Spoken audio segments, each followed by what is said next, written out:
there. These are going to be timeless readings for Aries. I don't know why I feel like doing you guys first. We're going to actually start off with the past life oracle cards for you guys, okay? So I've already done all 12 zodiac signs for the first half of June, second half of June.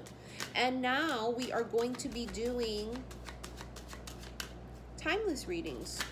They're all timeless, technically, okay? But, you know, when we try and do like June readings, May readings, we're trying to zone in very specifically on a particular time period, but it doesn't always work like that. It's kind of just things happen, you see things happen, know things when it's time, okay? Despite actual muggle time frames, okay? Now, you guys have your imprisonment or slavery. This could be something from a past life. You've gone through this, you've been imprisoned, or you've been a slave in past lives. Maybe that's why, you know, everything that's happening right now collectively with the Black Lives Matters, it hits you extra hard.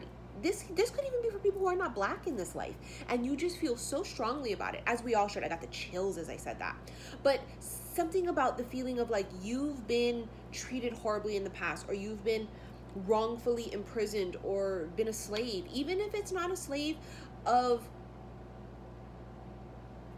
like a race thing. It's this could be this is going to sound really weird. I see somebody being trapped in like a castle.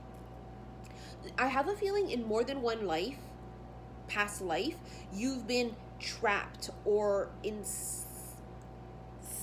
imprisoned or something. Because as I'm talking about what could be this, it could be that, could be this, I actually see being imprisoned in like a fortress. Whether this is prisoner of war, whether this is like back in the day and like this is like freaking medieval times or something, I don't know, but it rings really strong. And you also have Atlantis. This is the running energy. Yeah, Atlantis energy is coming up again, very strong. I have an Atlantis bracelet made with Larimar stones, beads, which I'm going to be bringing up again. I'm going to be bringing them back again because I feel that I always do my bracelets as guided. Something with the Atlantis energy is coming through really strong again. Many people have past lives or feel a connection to Atlantis. Atlantis, is it a place? Is it a dimension? Is it a portal? Is it a gateway? Could be all of the above, right? And it also really boils down to just what resonates with you. And because you have Atlantis, I'm going to use the Mermaid Tarot deck for you guys. Aries, Sun, Moon, Rising, Venus signs, as well as the cross watcher of the Aries. Wow, the Ten of Swords. Somebody here who's gone through the worst and they're rising up to rebirth. The worst has happened. It's over now. It's like freedom now. What's funny is you have imprisonment or slavery, right? And look at this person. It's like their spirit's free.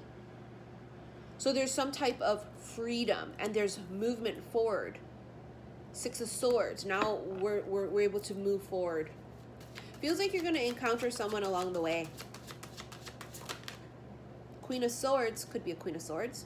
Aquarius, Gemini, Libra. This could be somebody who's a little bit more emotionally detached. This could be your energy pulling in the Queen of Swords energy, right? Even though you are fire. She's a little more emotionally detached. She's just not funny.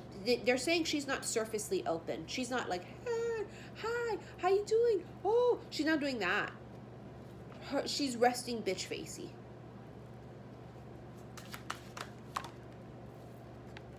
Ten of Pentacles. This could be something long-term. This could be family situations. This could be something really solid, like a long-term committed relationship. But this can also be like financial support or having the support of ancestors. It actually looks like ancestors in this picture, doesn't it?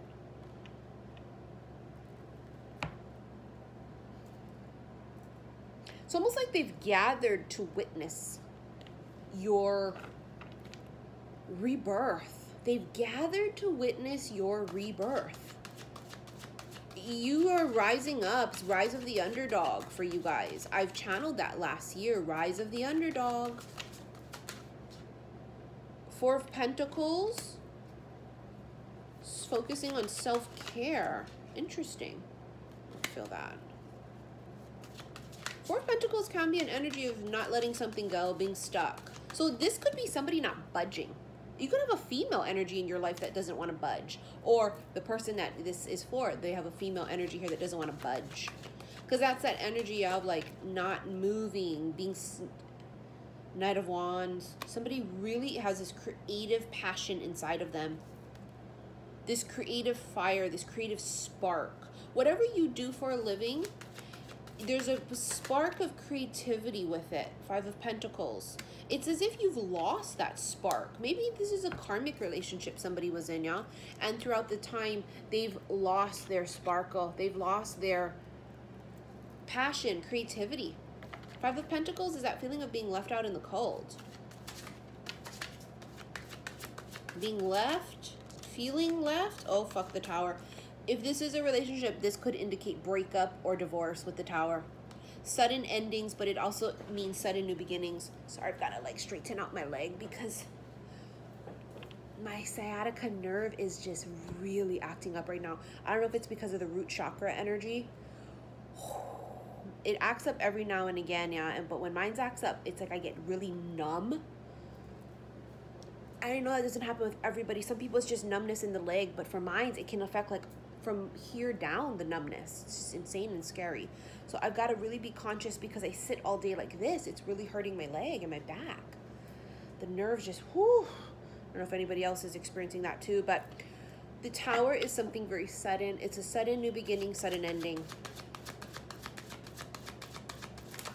That's the imprisonment here too. I feel like somebody could have been stuck in a relationship, feeling imprisoned because they're married, they have kids, they feel stuck. It's karmic. A job. I feel like I'm stuck because I feel like I gotta stay here. That 10 of Pentacles indicates something that's long term. Feeling stuck in something very long term. But it's freedom from it, and it feels like divine intervention. Like the universe somehow intervenes. And then we have the Knight of Pentacles.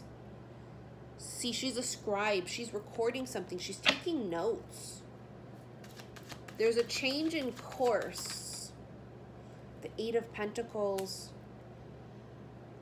Feels like teamwork, collaboration here with the 8 of Pentacles.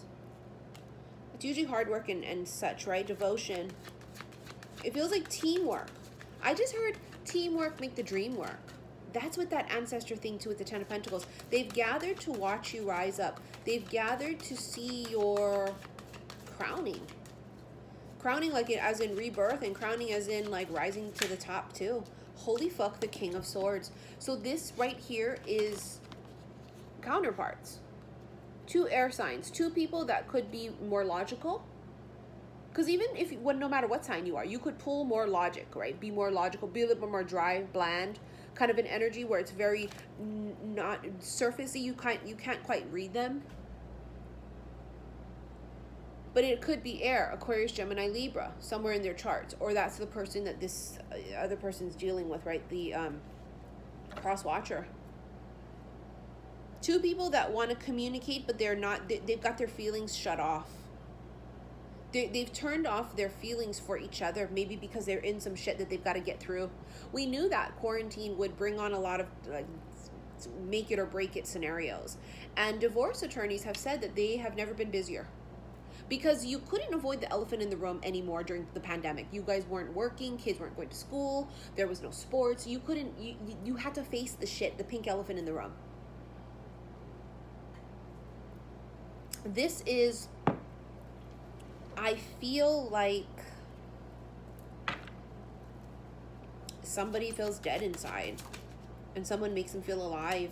The 8 of Swords, that's this energy again. See, it could be mental entrapment in this life too, yeah? Feeling mentally entrapped. There's something about a running energy or theme here, whether it has to do with, just like I said, the trapped being arranged marriage. Doesn't always have to be where it's race or it's, you know, something with like actual prison and jail. This could be the thing about it being emotional imprisonment. A lot of people back in the day had to do arranged marriages. This King of Swords feels like he's going to communicate. You see how he's blowing? Remember I kept being channeled wait for winter? This feels like King of the North. Somebody here could live in a very cold climate. It gets very cold. doesn't necessarily mean that they live in the north, but where they are, they could have different seasons, and when it gets cold, it get real cold. It get cold. So I know this ain't me here in Hawaii, or my boo. This would be somebody else. This could be here. Friendship starts off as friendship with the Page of Cups. Friends. I don't think so, though. It starts out friendly, but I'm going to be honest with you. It feels like it's more. See, Four of Cups. This is not satisfied. What's in their life, what's right in front of them, it ain't it. See what they don't see coming or what they don't have, and it's literally there. It's a little bit of a change of a course. Boom. That's where the Tower comes in. The Tower is going to come into course correct, because look, if this person just changed even just a little bit, boom, there's the cup. The cup that they've always wanted. The cup that will make them feel alive. The cup that will spark them again. The cup that is their cup. Whatever they've been going through in this relationship or job or whatever situation, it was meant to be in their life, but it's ran its course. The fucking sun. Look at that. Pure joy and happiness. I told you it's like an awakening. This is an awakening also. Somebody could be awakening, but also them finding a person, connecting with somebody that really just makes them light up. Ain't no sunshine when she's gone. She's only gone anytime she goes away. Remember last year they kept channeling that song, Heavy. Heavy. And every time I see this, the image in my head of in Notting Hill, one of my absolute favorite movies, when he's going through the farmer's market, the marketplace, and it's all 4 seasons, and he's alone and not with her. And it's that feeling of lack of, feeling, going through the motions of life. And then imagine this spark comes in. Imagine something comes in and lights up your dark skies. Something awakens you. It's an awakening. Somebody triggers an awakening in another person. It's like they awaken that spark in you. The moon, something is secret and hidden here. Somebody either doesn't see it, a shadow is cast on it, so it's like not on purpose that they don't see it. It's, excuse me, it's not their fault that they don't see it. This could be divinely hidden from somebody. Something tells me, though, there's going to be something that occurs here, especially I'm thinking of the eclipses that are coming. We're all going to be looking up. Something about everyone's all eyes on this. Then you have the sickle, cutting something off that's dead. That's this old relationship or job or something. Something needs to be cut off. It's ran its course. You have the rider. This could be a younger fire sign. This, I don't know why I always feel that way. But it's also news. It could be a message coming in. It's also a visitor, movement, travel. And the owls, 2 peas in a pod is what I just heard as soon as I seen it. The owls is about like old, wise. I'm going to read it to you guys. But I heard, pardon moi. You know when it's freaking Mercury retrograde? Especially right now it's a shadow. I'm a dang mess. It's like Mercury's about to go dark any second. My communication and just my words are just everywhere. Apologize about that. My God. The owls is communication, gossip, conversation, nervous, social excitement, curious, short trips, meetings, exchanges, vocal, paired. See, that's why I saw 2 peas in a pod. Couple, perspectives, open-mindedness, and vision. Chit-chat that is likely short-lived. Somebody here is afraid that people will gossip about them. So maybe they're in a relationship, right? They're in some kind of long-term committed relationship. And they are so afraid that, or maybe they're in the public eye with the sun, right? That they're afraid people will talk about them. So they have to kind of almost tiptoe. Or they have to tiptoe around a partner. They can't be themselves or something. It's like they don't feel like they can be themselves. This doesn't mean like, oh, I can be myself because I've been with them 27 years and I can walk around naked with them. It's not what I mean. I mean like their soul. This other person is not on the same wavelength as them. This person you're encountering is going to be, it's like you're encountering your new soul tribe. And you guys have this Atlantis energy here, this connection to Atlantis. But somebody here is definitely caught in something, whether it's entrapment of the mind or entrapped in some kind of karmic situation. I don't feel like these 2 people have connected yet. It could have been a passing by. But remember now, 2 people are cold to each other. They're not saying what it is. because I'm in a relationship still, or because I've still got shit to do. There's been no real communication. It's been very cold and blasé. But that's something. It's not what it is. Look, it's written in the stars for this. The stars is signs, synchronicities, destiny, what's meant to be. All right, guys, I want to thank you for all of your likes, your shares, and your subscriptions here on YouTube. Follow me on Instagram, xi_missy_xi. I also have a TikTok with that same exact handle. Follow me there. And also, if you want to book a reading with me, click on the description box below and see what you want first, and then put it in the title of the email when you send me an email. Oh, all right, I'll see you guys later. Love you. Bye.